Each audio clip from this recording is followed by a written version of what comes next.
नमस्कार, मी नयन मराठी रेसिपीमध्ये तुम्हा सर्वांचं मनापासून स्वागत. आज आपण शेंगदाणा चिक्कीची रेसिपी बनवतोय. ही चिक्की थोडीशी वेगळी आहे. याआधी तुम्ही गुळाची चिक्की खाल्ली असेल. आज आपण साखरेची चिक्की करतोय. गुळाऐवजी साखर वापरतोय. चला तर मग सुरू करूया आपली साखर शेंगदाणा. तर त्यासाठी आपण साहित्य बघतोय. साजूक तूप घेतलंय, साखर आणि बारीक शेंगदाण्याचा कूट. सर्वप्रथम आपण गॅस ऑन करतोय. मी 2 चमचे तूप टाकून घेते.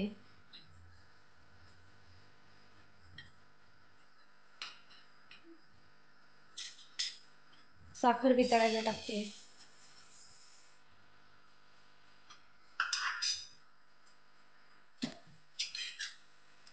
गॅस लो फ्लेमवर ठेवते. गॅस लो फ्लेमवर ठेवायचा आहे. साखरेचे गोळे होणार नाही याची काळजी घ्यायची.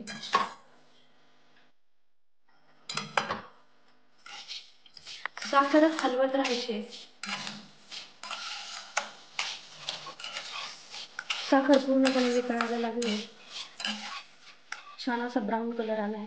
खूप जास्त ब्राऊन कलर होऊ नाही द्यायचा.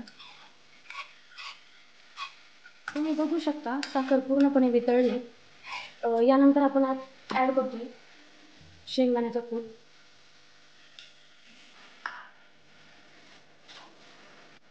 दोन मिनिटांसाठी फक्त हलवून घ्यायचं आहे. जास्त वेळ ठेवल्यावर शेंगदाणे चिक्की काळी होऊ शकते.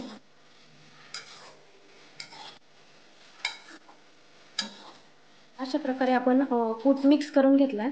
2 मिनिटांसाठी फक्त हलवायचं आहे. यानंतर आपण एक साईडला पोळपाटाला तूप लावून घेतलंय.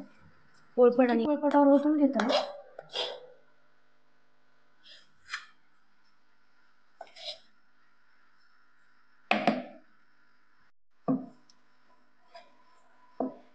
थिकनेस तुमच्या आवडीप्रमाणे ठेवू शकता. तर आपण सँडविच कटर घेतले, त्याने आपल्याला पाहिजे तसे कट करून घेऊ शकतो. चिक्की गरम असतानाच कट करून घ्यायची. थंड झाल्यावर तिचे काप पडत नाही.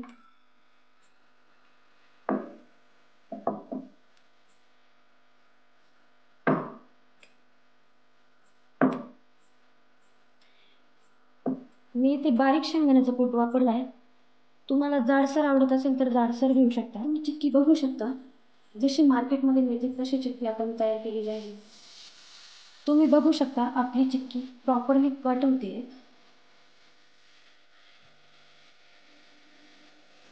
10 मिनिटे आपण चिक्की पिळवण्यासाठी ठेवली. त्यानंतर ती खाण्याची 10 मिनिटानंतर आपण चिक्की घेतली. तुम्ही बघू शकता खुशीत अशी आपली चिक्की तयार झाली. नक्की ट्राय करून बघा. व्हिडिओ आवडल्यास लाईक करा, शेअर करा आणि सबस्क्राईब करा.